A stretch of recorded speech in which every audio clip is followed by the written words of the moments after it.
ভিডিওতে আমি দেখতে পাচ্ছি আপনি একটি প্রদীপ জ্বালাচ্ছেন। এটি সঠিক যে আপনি আমাকে সরাসরি বলেননি যে এটিকে প্রদীপ বলা হয়। এই প্রদীপও নিজে থেকে তার পরিচয় দেয়নি। আমি আমার প্রশিক্ষণের মাধ্যমে জানতে পেরেছি যে এটি একটি প্রদীপ, যে স্বয়ং জলে অন্ধকারের মধ্যে সংসারকে পথ দেখায়, সেটাই প্রদীপ। যা নিরাশার মাঝে আশার আলো প্রদর্শন করে, সেটাই প্রদীপ। অপরদিকে আছে সাপ, যাকে না দেখেও তার ফোঁয়ার আওয়াজ শুনেই লোকে ভয় পেয়ে যায়। তার মানে ব্যক্তির পরিচয় তার কর্মের দ্বারা পাওয়া যায়। তাই আপনার এটা বলার প্রয়োজন নেই যে আপনার পরিচয় কি। এটা আপনার কর্মই নিশ্চিত করবে যে লোকে আপনাকে প্রদীপ ভেবে ভালোবাসবে নাকি সাপ ভেবে ভীত হয়ে থাকবে। রাধে রাধে। হ্যাঁ, আমি মাকড়সার জাল দেখতে পাচ্ছি। মাকড়সারা এটি অনেক পরিশ্রম করে তৈরি করে এবং তাদের শরীরের রস ব্যবহার করে। এর উদ্দেশ্য হল ছোট কীটপতঙ্গ ধরে খাদ্য হিসেবে গ্রহণ করা। আর হ্যাঁ, আমি জানি যে একদিন মাকড়সা নিজেই নিজের জালে জড়িয়ে মৃত্যুবরণ করে থাকে। বলুন, কি করেন আপনি এই জাল দেখতে পেলেই মুছে ফেলেন এর অস্তিত্ব, তাই না? তেমনি অন্যদিকে পাখির বাসা।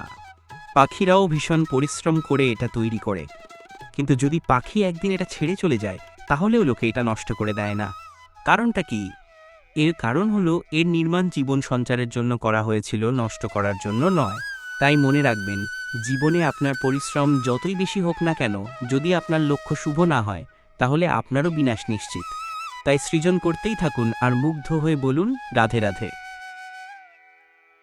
সময় কত বিচিত্র হয়।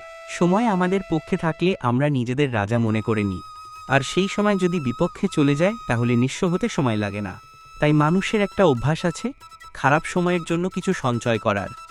আত্মীয়, বন্ধু খারাপ সময়ে পাশ থেকে সরে যায়।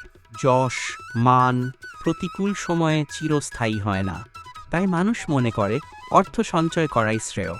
অর্থের কোনো হৃদয় নেই যা সময়ের সাথে পরিবর্তিত হবে। সংসার বলে সর্বদা অর্থ সঞ্চয় করতে থাকুন, খারাপ সময়ে অবশ্যই কাজে লাগবে।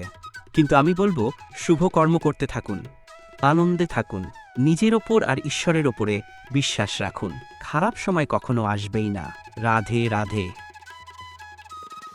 প্রকৃতি মানুষকে এক বিশেষ শক্তি দিয়েছেন, অন্য জীবের থেকে বেশি শক্তি দিয়েছেন, স্মরণ শক্তি।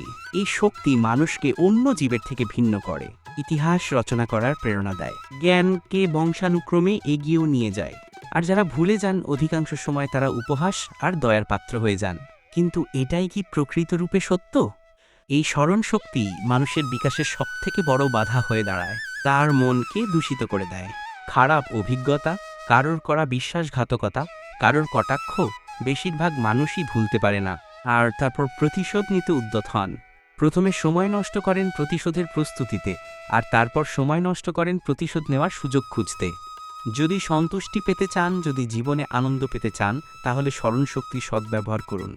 নিজের স্মরণশক্তিকে চালনা করুন শুধুমাত্র ভালো কথা আর ভালো স্মৃতির দিকে। জীবনে আনন্দ পাবেন। রাধে রাধে। মানুষ নিজের পরিবারের জন্য কত কিছুই না করে, দিনরাত পরিশ্রম করতে থাকে যাতে তার পরিবারের প্রয়োজন পূরণের জন্য অর্থ রোজগার করতে পারে। কিন্তু শুধু অর্থ রোজগার করাটাই কি যথেষ্ট? আপনি বলবেন হ্যাঁ, নিশ্চয়ই। অর্থ দিয়ে সবকিছু পাওয়া যায়, বিদ্যা পাওয়া যায়, বাড়ি পাওয়া যায়, ওষুধ পাওয়া যায়, আর কত কিছুই না পাওয়া যায়। এই সব একটা পর্যায় পর্যন্ত সঠিক, কিন্তু একটু মন দিয়ে ভেবে দেখুন, যখন কোনো শিশু অসুস্থ হয়ে পড়ে তখন সে ওই তিক্ত ওষুধ কেন খেয়ে নেয়? এই জন্য, কারণ ওর পিতা সেই ওষুধ অর্থ দিয়ে কিনেছে। বরং এই জন্য, কারণ তার পিতা যে তার সামনে দাঁড়িয়ে, তার ওপরে তার বিশ্বাস আছে যে উনি তার কিছু হতে দেবেন না। এই বিশ্বাস, এই সংস্কার, এই শিক্ষা কখনো অর্থ দিয়ে পাওয়া যায় না। এটা পাওয়া যায় সেই সময় থেকে যা মাতা পিতা তাদের সন্তানের সাথে কাটিয়েছেন। তাই জীবনে অর্থ অবশ্যই উপার্জন করুন, কিন্তু নিজের পরিবারকেও সময় দিন, আনন্দ পাবেন।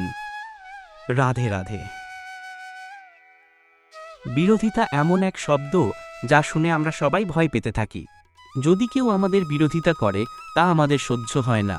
আমরাও কারোর বিরোধিতা করে কোনো শত্রুতা করতে চাই না। এই ধরনের ভাবনা আমাদের মনে আসতে থাকে। কিন্তু বিরোধিতা, এই শব্দ আপনার শান্তির জন্য, আপনার সুখের জন্য কতটা গুরুত্বপূর্ণ তা আপনারা জানেন না। তাই যদি কাল এসে কেউ আপনার বিরোধিতা করে, তখন সবার আগে নিজেকে যাচাই করুন, আপনি কি ভুল করেছেন? আপনার দোষ কি? নিজের মধ্যে কি ত্রুটি আছে সেটা বোঝার চেষ্টা করুন, নিজেকে সংশোধন করার চেষ্টা করুন। তারপর দেখুন বিরোধিতার এই আগুন আপনাকে স্বর্ণ থেকে কুন্দন বানিয়ে তুলবে।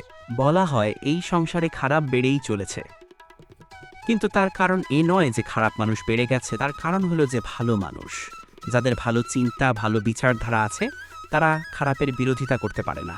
যদি আপনার সম্মুখে কোনো খারাপ কর্ম হয় তাহলে তার বিরোধিতা করতে সংকোচ করবেন না, কারণ বিরোধিতার এই আগুন মন্দকে পিছু পা হতে অবশ্যই বাধ্য করে। রাধে রাধে। জীবনে আপনি এরকম মানুষও দেখতে পাবেন যারা এটা বলে, ভাবে, নিজেকেও বলে যে উনি সেই এমন ব্যক্তি যার মতো আমি হতে চাই। ঠিক আছে, কারোর থেকে প্রেরণা নেওয়াটা কোনো ভুল নয়, কিন্তু কখনো কখনো এই প্রেরণা গুরুত্বহীন হয়ে যায় আর আমরা শুরু করে দিই সেই ব্যক্তিকে নকল করতে। এখানেই থেমে যায় আমাদের উন্নতি। এবারে দেখুন, সংসারে শত কোটি রঙের ফুল আছে, কিন্তু তারা কখনো একে অপরকে নকল করে না। নকল করে না তাদের রং, নকল করে না তাদের সুগন্ধ।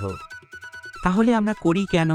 প্রতিটা ব্যক্তির মধ্যে কোনো না কোনো প্রতিভা অবশ্যই থাকে যা ফুটিয়ে তোলার সঠিক সময়ও আমাদের কাছে থাকে, কিন্তু সেই মানুষ সেই প্রতিভা নির্মাণ করার পরিবর্তে সময় নষ্ট করে অন্য কারোর মতো হওয়ার জন্য, কাউকে নকল করার জন্য। এটা করবেন না।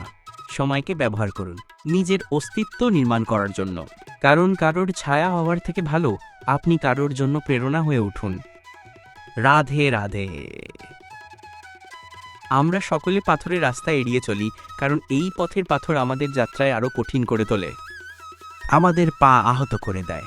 কিন্তু একটা গুরুত্বপূর্ণ কথা আমরা ভুলেই যাই, এই কঠিন পথই না শুধু আমাদের নিজেদের দুর্বলতার সাথে পরিচয় করায়, বরং আমাদের শক্ত হওয়ার প্রেরণাও দিতে থাকে। সময়ের সাথে ঠিক এমনটাই হতে থাকে। সবাই ভালো সময়ের অপেক্ষা করতে থাকেন, ভালো সময়ের জন্য পরিশ্রম করেন, তার জন্যই চিন্তা করেন, কিন্তু ভুলে যান যে ভালো সময় বহুবার আমাদের বিবেক নষ্ট করে দেয়। সেখানেই খারাপ সময় আমাদের বুদ্ধিকে সঠিক পথে চালিত করে। ঘোড়াকে যতই প্রশিক্ষণ প্রদান করুন, তার মুখে লাগাম তো পরাতেই হবে।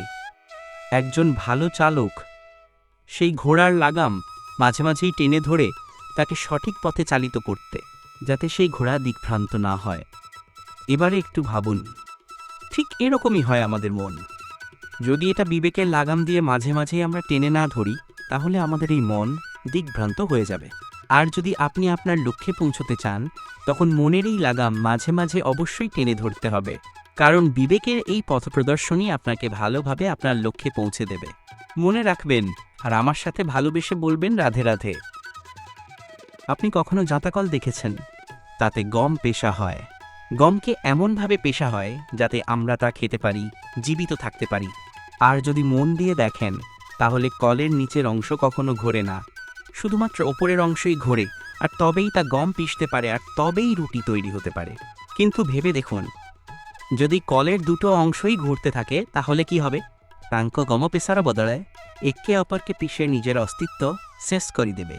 তাই জীবনে কোনো কাজ যখন মন আর মস্তিষ্ক মিশিয়ে করা হয়, তখনই তা সম্পন্ন হয়। কিন্তু যখন বিষয় হলো ভক্তির, তখন মস্তিষ্কের যুক্তির মৌন থাকা প্রয়োজন। আর যখন বিষয় হলো কর্ম আর ন্যায়ের, তখন মনের আবেগের মৌন থাকা প্রয়োজন।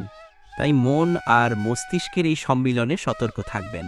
একসাথে অবশ্যই চলবে, কিন্তু একে অপরের বাধা যেন না হয়ে দাঁড়ায়। রাধে রাধে। আমি একটা এমন শব্দ যার অনেকগুলি মানে হয়, যার আসল অর্থ হলো অহম। যদি আপনি কথা বলেন সৃষ্টির নির্মাণ নিয়ে, তাহলে আমি ব্রহ্মদেব হয়ে সৃষ্টির নির্মাণ করব। যদি আপনি কথা বলেন প্রলয়, তাহলে সেই আমি মহাদেব হয়ে বিনাশ করব। এই আমি সঙ্গতিপূর্ণ, কিন্তু শুধু ততক্ষণ যতক্ষণ আপনি এটা সবার সাথে ভাগ করছেন। কিন্তু আমরা বহুবার এর মানে বুঝতে পারি না। এই অহমকে সীমিত করে দিয়ে একটা ব্যক্তি অব্দি, শুধু নিজে। আর তখনই জেগে ওঠে অহংকার, যাতে প্রাধান্য পায় শুধুমাত্র আমরা নয়। আর একজন ব্যক্তি একা না উৎপাদন করতে পারে আর না করতে পারে সৃজন। এবারে দেখুন, বৃষ্টির এক ফোঁটা তারও অস্তিত্ব আছে, কিন্তু তা ধরিত্রীতে পড়লেই সমাপ্ত হয়ে যায়। কিন্তু যখন ফোঁটাগুলো একসাথে পড়ে, তখন শুরু হয় বর্ষা, আর তখনই তৈরি হয় ধারা। বলুন, কি দেখতে পাচ্ছেন আপনি? আমার হাতের এই সাদা বস্ত্র, নাকি এতে লেগে থাকা এই কালো দাগ?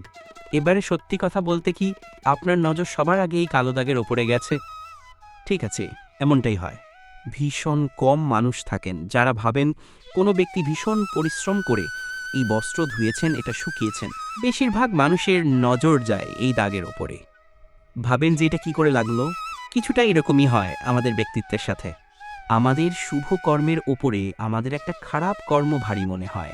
এবারে ভাবুন, যদি আমি চন্দ্রের কথা বলি, তাহলে তার শীতল আলো দেখার পূর্বে তার কলঙ্ক লক্ষ্য করেন। সেই চাঁদের লেগে থাকা কালো দাগ দেখে নেন। এই হলো দৃষ্টিভঙ্গি। এখন আপনি পাথরকে ভগবান ভেবে পুজো করবেন নাকি ভগবানকে পাথর ভেবে পরিত্যাগ করবেন, সিদ্ধান্ত আপনার। কিন্তু এই সিদ্ধান্ত নির্ভর করে আপনার দৃষ্টিভঙ্গির ওপরে। তাই নিজের দৃষ্টিভঙ্গি শুভ রাখুন, নিজের দৃষ্টিভঙ্গিতে ভালোবাসা রাখুন, সম্ভ্রম রাখুন। তাহলে তার বদলে আপনিও প্রেম আর সম্মান অবশ্যই পাবেন। এবারে দেখুন, যে জল দিয়ে ঈশ্বরের মূর্তি ধোয়া হয় তাকে চরণামৃত বলা হয়। এটার কারণ দৃষ্টিভঙ্গি।